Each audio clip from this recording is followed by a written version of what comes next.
How would you like a 15% discount to my daily email, the stack of stuff, the show notes, discounts to the conference, all of that? All you need to do is text the word show to 33777. You'll get the annual subscription with a 15% discount to my daily email. You'll get the stack of stuff, the links to the show notes, discounts to the conference, and so much more. All you have to do is text the word show, SHOW, to 33777. Text show to 33777.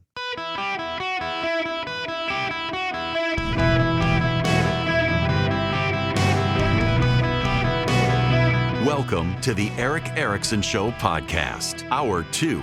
Greetings, conversationalists. Welcome. It is Eric Erickson here across the United States of America. The phone number, should you wish to be on the program, 877-973-7425. As always, text Eric, E-R-I-C-K, to 33777. Should you wish to get the show notes or the live stream or the podcast or follow me around social media. I saw a disturbing statistic. It's a fact. It's not a statistic. The state of Tennessee and the state of Georgia are both considering school choice options. I live in Georgia. It is a near and dear issue to my heart. There are 13 Republicans in the state House who are obstructing it in Texas. It has failed in the House there because of Republicans. The governor of the state of Texas is actually running primary challenges against every single one of the members of the Texas House of Representatives who opposed it. Hint, hint, hint, here in Georgia. They're hoping they can persuade enough here in Georgia. Tennessee, the governor is pushing the issue hard. He may have the votes. There is new data that shows you why Republicans would be wise to advance school choice. This is from the state of Illinois. Not a single student can do math at grade level in 53 Illinois schools. There's not a single student in 53 different schools in Illinois who are capable of doing math at grade level. They're not all Chicago, by the way. They're not all Chicago. It's spread out around the state. You got them in Peoria. You got them in Chicago, of course, South Fork, Cairo. I don't see any. I've got my WMAY, one of my affiliates up there in Springfield. I don't see any in the Springfield area. But it really is remarkable. In one school, Douglas Academy High School in the city of Chicago, they spend $56,311 per student, only have 44 students, and have no one passing math at grade level. That's absurd. Another one, though, YCCS Association House, City of Chicago, School District 299. Spend $52,355 per student. There are 84 students. Zero passing. It's remarkable. It's remarkable that there not a single student.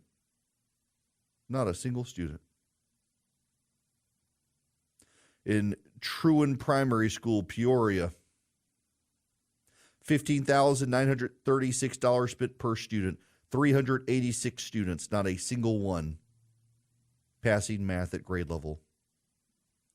The most number of students I can find in any of these schools listed, there is one. It's Hope Academy in Decatur, Illinois. They spend $16,723 per student. There are 566 students, zero who are math proficient at grade level. This is our future. I bet you they know about white supremacy. I bet you they know about the gender unicorn. I bet you they know all the woke stuff kids are expected to be indoctrinated with these days, how boys can become girls and biology is now pseudoscience and pseudoscience is now biology. I bet they know all that stuff. I bet they know their great Black history moments and their great moments in queer theory and history. I bet they celebrate National Coming Out Day in the fall, but they can't do math. You know, in situations like this, there usually is a corresponding lack of literacy as well. 53 Illinois schools. You know, in the grand scheme of things, there are vastly more. There are thousands of schools in Illinois. This is only 53, but still. But still, that's not good. A large number of them in Chicago. This is our future. This is why we need school choice. You know, I get calls all the time from people say, well, if we get school choice, we're going to kill the local public school. So are you admitting the local public school is so bad parents would flee? Is that what you're admitting? So you'd rather keep everyone in the public school? I mean, when your default is that they're going to hurt our public school, doesn't that acknowledge then that parents want a way out, and if they had one, they would take it? That's how bad your public school is, that your immediate presumption is that your local public school that you claim to love would be hurt? Why? If your local public school is good, it won't be hurt, but there are a lot of failing public schools, and not every parent will have a way out. That's the other thing that the anti-school choice people say is, well, not everyone will have the opportunity. So what you're saying is, we should have let every single person drown on the Titanic because not everyone had a way off. And since not everyone had a way off, they all should have died. That's what your argument is, because not every kid will have a path out of the school. We should not let those who do get out of the school. Not every person on the Titanic had access to a lifeboat. Therefore, we should have made all the women and children die with the men. There's a level of selfishness in the arguments against school choice. My local school will suffer. Not if it doesn't suck, it won't. And if you reduce the population of the kids in the school, you reduce the number of kids in the school, you reduce the number of kids on a daily basis the teacher has to work with, their education might improve. That's what happened in Florida, by the way. The numbers of kids, as Florida's school choice program grew, the numbers of kids per classroom in the public schools reduced and their grades went up. The teachers didn't have to work with 20, 30 kids in a school. They were working with 10, 15 kids in some schools because of the school choice options. Because those schools were failing schools, a lot of parents took their kids out. It reduced the number in that particular public school, and the teachers had fewer students in their class, and all their grades improved.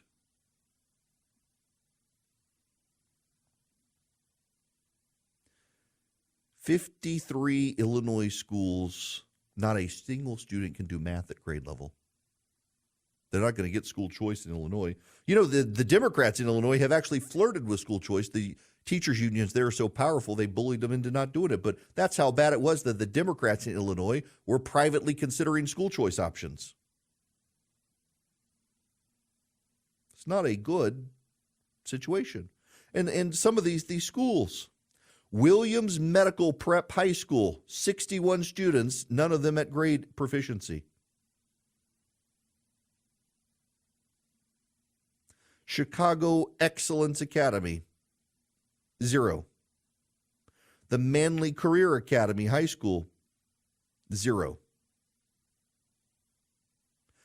The Hope Academy, Hope went there to die, I guess, 0 students at proficiency, according to this. This is appalling. But they know the pronouns, I'm sure. Republicans, this is the civil rights issue of our era. Gallup shows that Black and Hispanic voters are moving towards the GOP. One of the issues is education. Economy and education are the two biggest issues for non-white voters moving to the GOP, and you've got 13 rural white Republican men in Georgia in the state house who are refusing to advance school choice because they're scared of their local school superintendent in their public school, who says this would kill their public school, even though there's probably not a private school anywhere nearby. The local schools are the biggest drivers of the economy in some of these communities, and they don't want to cross the school superintendent. They should. Republican voters overwhelmingly support school choice. The governor of the state of Georgia, the polling firm that actually called the race pretty accurately and successfully for him and polled the race, has been polling voters, at least in the state of Georgia. Where was this email I got sent earlier today? Here we go. Yeah. School choice issue. School choice is a winning issue in 6 battleground state house districts. There's strong support for universal school choice across Georgia's most competitive state house districts. Signal conducted 6 polls of likely general election voters in the key November battleground districts. House District 48, Scott Hilton. House District 53, Deborah Silcock. House District 81, Lauren Daniel. House District 99, Matt Reeves. House District 151, Mike Chokas. House District 154, Gerald Green. Each poll had 300 respondents with plus or minus 5% margin of error, and across them 66% support establishing universal school choice. Swing voters and independents support universal school choice. 62% of swing voters. Independents, 63% support.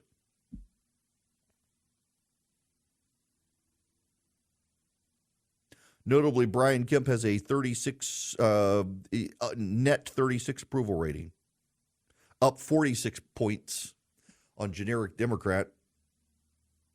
Trump and Biden are both underwater in these 6 districts. Now, here's the point. In these districts, all those Republicans support school choice. It's the Republicans in South Georgia who don't. The Republicans who could cost the Republicans the control of the Georgia legislature are the ones who are opposed to it. I mean, you've got these rural Republicans refusing to support school choice in the metro Atlanta area. It's a huge issue. And by the way, the same holds true in Tennessee and Texas. The suburban areas of these states, Tennessee, Georgia, Texas, those people support school choice.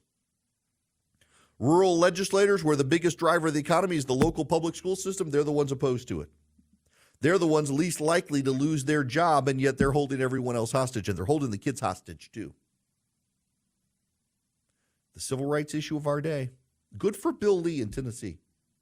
He's leading on this issue. Decided to pick a fight with Republicans on this issue in Tennessee, and he's winning the fight. Brian Kemp in Georgia notably advanced school choice in his State of the State address this year. First time that's ever happened in the state of Georgia, a governor taking on school choice in the State of the State address. There are only 13 Republicans in the state house who are obstructing it, and we don't even need all of them. In Texas, Greg Abbott is running primary challenges against every Republican who opposed it. And by the way, his candidates are outpolling those who opposed it. The teachers' unions in Texas are flooding national money in to prop up a bunch of Republicans who are willing to kill school choice. It is the civil rights issue of our day. In Illinois, 53 public schools, not a single kid is proficient in math, and those kids will go into the workforce and they will live on the social safety net because they won't be able to support themselves, because if they have bad math skills, you know they have bad reading skills too. Our public schools are failing them. Public schools are failing them.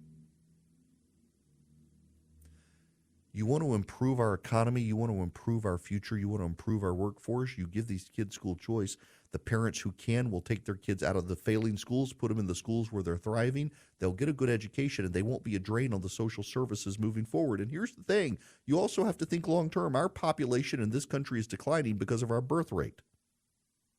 Our birth rate has slipped below net neutral reproduction, meaning that every year more Americans will begin to die than will be born. So the more people who aren't in the workforce is a greater social strain, not just on them, but also on retirees. You produce more brilliant minds who can go into the workforce and work. Not only are you saving your future, you're saving those kids. And it is appalling that there are so many Republicans who are more scared of the school superintendents in the failing schools than they are scared of the parents and the kids whose futures they could brightly improve. It's time Republicans to pass universal school choice in Texas, in Tennessee, in Georgia and every other state with Republican control. The time to do it is now. It's not just the right thing to do, it makes long-term economic sense. Welcome back. It's Eric Erickson here, 877-973-7425. Let's go to Kim, holding patiently on the phone. Welcome, Kim. How are you? Hi, Eric. Thanks for taking my call. Sure. I come from a family of educators, so I've been thinking about this a lot. I think one of the big areas of resistance for private school choice in Georgia is that the state teachers get a great retirement. And if they would open that up to private school teachers to buy into, there would be less resistance. Because if the jobs shift to private, they'll still be able to have a great retirement. That's interesting. I don't know what the technical capacity to be able to do something like that would be in the state. Given the contract clause in the state constitution, it might be hard to do, but something that probably should be explored. Yeah, they'd have to make some changes and, maybe even the medical benefits. And, of course, they'd have to pay into the system to get their retirement, just like the regular teachers do now. Yeah, and the teachers certainly wouldn't have to worry about it. That's an interesting idea, Kim. Thanks for that. I don't know what the legal logistics would be. The state of Georgia has a very strict contract clause in it, and this could run afoul of that in mixing private and public funds and pension plans could also probably run afoul of contract situation. But maybe there's a way to do that and get more buy-in. It's an interesting thing to explore. All right. We got more to talk about when we come back, obviously. I actually need to spend some time with China because there's an interesting thing developing in the Red Sea. Among the terrorist attacks in the Red Sea, you know whose ships aren't getting attacked? They fly a Chinese flag. Yes, that's right. The Houthi terrorists don't want to take on China, just the West. We'll get to that when we come back. Right now, I want you to go to ericforhillsdale.com. You should go. In fact, you know what? I hadn't done it in a while. Let me go ERICK for Hillsdale.com. HILLSDALE. ericforhillsdale.com. You can get your free pocket-sized Constitution with Declaration of Independence. You fill out the form. And at the bottom of the site, you hear the Constitution Minute. The Constitution Minutes are bits of audio played during commercial break on this program, and they educate you. So let's see. The latest one out there is we've got the Constitution, the importance of proper civics education, the connection between the Constitution and natural rights, the separation of church and state understood constitutionally, the limits on government. These are such great educational tools. You can then find out even more about taking Constitution classes at Hillsdale College. You can share the Constitution Minutes with friends. They really have become one of the chief stewards of constitutionalism in the United States. Larry Arnn is committed to it. You should be too. They'll even give you this free pocket-sized copy of the Constitution Declaration of Independence. It's very easy. You go to ericforhillsdale.com, ERICK, ericforhillsdale.com. Fill out the form, get your pocket Constitution, and hear the Constitution Minutes, and share them with friends. Yo, can I ask a question? I've got a number of Florida affiliates down in South Florida, in Orlando, in Jacksonville. What is the deal with Florida Man? Because Florida Man has now been arrested walking naked, and it was naked, not naked, because there was drinking involved. So it was naked. He was walking through the Fort Lauderdale Hollywood International Airport. Martin Evtimov, 36. There was undoubtedly drinking involved. Walked through the restricted access door and was tackled by sheriff's deputies and TSA agents. And then, of course, charged also with resisting arrest. Dude was clearly having a bad day. Undergoing mental health. What is this with y'all in Florida Man? I am, as a native of Louisiana, I'm used to some Cajun doing something crazy, but y'all got every state topped with Florida Man. I mean, just God bless you for keeping the rest of us entertained with your crazy, but it is a whole different level of crazy down in Florida. It really is, and y'all know it. Y'all absolutely know it. All right, now I'm going to go to the phones here, and I may mispronounce your name. Is it Cheyenne? Yes. Welcome. Shaheen. Shaheen, welcome. Thank you, Eric, for taking my call. I was going to comment on you mentioned something about this Chinese ship is not getting attacked by Houthis. Yes. Yes. Basically, Putin is running Iran country. He's telling them what to do, and China too. And them two are behind Iran, sending missiles to Palestine and all the other sides. Right. So is Russia and China behind the all this nonsense going on? Look, so I'm glad you raised the issue because it's a great segue into it. Sheen, thank you very much for that. So Chinese-owned merchant ships are paying 35% less in insurance than every other global shipper through the Red Sea because the Houthi are not attacking Chinese-flagged ships. They started going after Israeli-linked vessels, and then they expanded to U.S. and U.K. vessels, and then they've expanded to pretty much any country other than China. Now, Russia is not sending a lot of ships to the Red Sea. I suspect if they did, they wouldn't, but you'll need to understand the process of what's going on here because it's not getting covered well in Western media. The Iranians are selling oil to China. China is paying for that oil, sending the money to Iran. Iran is then using that money to build weapons for Russia in Ukraine and the Houthi, Hamas, and Hezbollah. A lot of them drones. Iranian drones are being used in Ukraine. Iranian drones are being used by the Houthis. So Iran sends its oil to China. China sends back cash. Iran uses that cash to buy components from China and North Korea and elsewhere to make drones for the Russians and the Houthi. And so the Houthi are then not targeting Chinese vessels. It is this a triad between Russia, China, and Iran funding global terrorism against Western powers. And every foreign agent, diplomat, a military official in the West knows this is happening. The Biden administration is not really doing anything about it. In fact, the Biden administration is allowing Iran to sell the oil and get the money to fund terrorism because the Biden administration is really worried about Iran shutting down its oil flow, raising the price of oil, thereby affecting the U.S. economy, thereby affecting Joe Biden's reelection. To understand a lot of what Joe Biden is not doing with Iran and to understand what Joe Biden is allowing Iran to do, you have to understand Joe Biden's fear of losing reelection. Joe Biden can't afford for oil prices to go up more than they have. He can't afford for Iran to not ship its oil. That's one reason, by the way, that likewise the United States is allowing Venezuela to begin selling oil. The price of Brent oil is at $79 a barrel.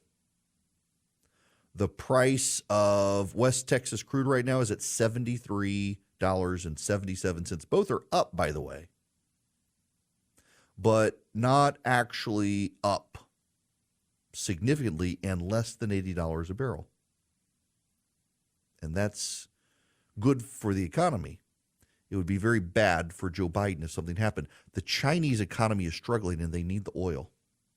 So relatedly, there's a story that for the first time ever, well, I shouldn't say the first time ever, but for the first time in a very, very long time, the United States is importing more from Mexico than we are from China.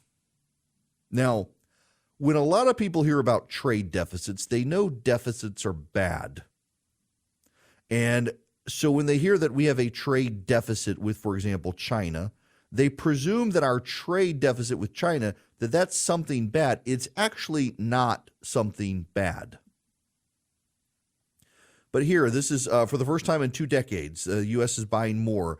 In the depths of the pandemic, as global supply chains buckled and the cost of shipping a container to China soared nearly 20-fold, Marcus Villarreal spied an opportunity. In 2021, Mr. Villarreal resigned as Caterpillar's Director General in Mexico and began nurturing ties with companies looking to shift manufacturing from China to Mexico. He found a client in Hyson, a Chinese producer of all-terrain vehicles, which hired Mr. Villarreal to establish a $152 million manufacturing site in Saltillo, an industrial hub in northern Mexico. Mr. Villarreal said foreign companies, particularly those seeking to sell within North America, saw Mexico as a viable alternative to China for several reasons, including the simmering trade tensions between the two countries. New data released on Wednesday showed that Mexico outpaced China to become America's top source of official imports for the first time in 20 years. The trade deficit with China narrowed last year, with goods imported from the country dropping 20% to $427.2 billion. Now, again, back to the trade deficit. The trade deficit is not really a bad thing. What it means is we buy more from China than China buys from us. Why do we buy more from China than China buys from us? Well, number one, our goods are more expensive to manufacture here. China can make them cheaper. China also has its trade surplus come because of markets in China. So China produces a ton of goods. And China has 1 billion people. And China produces so much more in excess of 1 billion goods per person that they got to sell it on the open market around the world. And that's where our trade deficit comes from, because China produces a lot of stuff. It doesn't sell it all locally, so it sells it abroad. It sells it at a low price. We buy it here, and it helps American consumers because you can get something for a more reasonable price than if it was made in Dubuque or Des Moines or Youngstown or Dayton, wherever you will live. China doesn't have the unionization laws. It doesn't have the same wage labor laws, things like that, so it is cheaper. And that's actually a good thing for you and me, by and large. There are some negative ramifications, but a lot of it's good. Donald Trump brags about putting tariffs on China. Tariffs are paid for by American consumers. It costs more. When there's a tariff, what happens is the Chinese build the tariff into the price of the good. The American company that imports the good is the one that actually pays the tariff, not the Chinese, and then they raise the price. So your price goes up. Tariffs are actually terrible trade policy. And the fact that people have embraced tariffs as part of trade policy shows you just how broken the mind of the American consumer is, that they would support tariffs, because what the tariffs do is it drives up the price of a good for an American to buy the good. And what it does is it deters people from buying stuff from China, technically, but there are many things we buy from China that aren't even manufactured elsewhere. So if you don't get them from China, you don't get them. Should we change? Yes, there are moves, as I just mentioned, moving resource allocation and production to Mexico, moving resource allocation and production to Vietnam, to Taiwan, to India, to other countries to get it outside of China. That's a good thing. We should be doing that. But there are also massive, massive problems because the Chinese economy is in depression, not recession. Do you know why depressions are bad? It sounds good, the prices of goods fall. I mean, that's kind of what you want here. You want the price of goods to go down. But actually what you want, and you don't necessarily articulate it this way, but what you mean is that you want to be able, your income to go up so much that it makes it seem like the price of a good has gone down. You have more money than the good is worth, so you can buy more of it. It's actually bad when the price of the good goes down. That's a depression. When prices collapse across the board, that's a depression. Why is it bad? Because your wage is now up here and all the prices are down here, and so your money must go, your wage must collapse because you're not going to buy as much goods, even though the price of it is now $1 instead of $5. You're not going to buy 20 piles of toilet paper when you just need the one. You're only going to buy the one, and now it's half the price it was. So the people who are manufacturing toilet paper, their wages collapse. They've got to go down. And so what happens? Well, you've still got your mortgage, you still got your credit card payment, you still got all these other things. Those don't go down. So your income goes down because prices collapse, but your debts don't. That's a depression, and that's what China's going through, and it's horrific. What you want is what's actually happening in this country is we've had massive inflation and wage growth didn't keep up. Well, now wages are growing faster than inflation. So your wages coming up, there's still inflation, prices are still going up, but they're going up more slowly than your wages are going up now. And at some point they cross, and your wage now gets more bang for the buck without prices having collapsed. That's good. The collapse that's going on in China is bad. It's destabilizing. It can provoke war because the Chinese need to do something to keep people focused other than on their own government's failures. It's not a good sign, the economic instability in China. They're now not allowing people to sell certain stocks on their stock market. Once you've bought it, you're not allowed to sell it. You're not allowed to talk bad about the Chinese economy in China if you're an economist anymore. You're not allowed to give warnings economically. The head of their equivalent of the SEC, their Securities and Exchange Commission, they've tossed that guy. Xi Jinping is bringing in a handpicked man. There's going to be more cover-up. The economy is going to destabilize further in China. It's good for us if we can contain it and deal with it, but we've got a dementia-addled old man in the White House, and I don't know that he's up for it. But the Chinese situation continues to destabilize, and it is notable that for the first time in 20 years, we are importing more in this country from Mexico than China. As the world realigns, and you should note, like I did yesterday, Morgan Stanley, Goldman Sachs, and others are investing more in India right now than China. Xi Jinping might have overplayed his hand. I have long believed that China was actually a country in decline, not on the rise. Our Western economic and thought leaders have believed it was on the rise and we were going to get left behind, and the data shows overwhelmingly the United States still reigns supreme economically, and the Chinese aren't just not catching up anymore. The Chinese are falling behind pretty rapidly. Now, a lot of technology is imported from China. If it was made domestically in this country, it would be much more expensive to use, but you can go through a domestic company like Vision Computers and source a great computer. Instead of going to the one-size-fits-all big box store and buying a computer that's ready-made, you can go to Vision and customize, get it exactly what you want. They'll source the parts to be competitive. They'll put it together for you exactly what you want, and then they'll be your in-house IT department. So they will service your computer if you have a problem. A lot of times they can just remote in. They can help you with email setup. They can help you with printer. They can help answer your random questions. Can my computer do this thing? Call Vision fast with a Google search. They give you the number. You get a secret number you get to call to get those answers. It's visioncomputers.com. visioncomputers.com or 404-COMPUTE.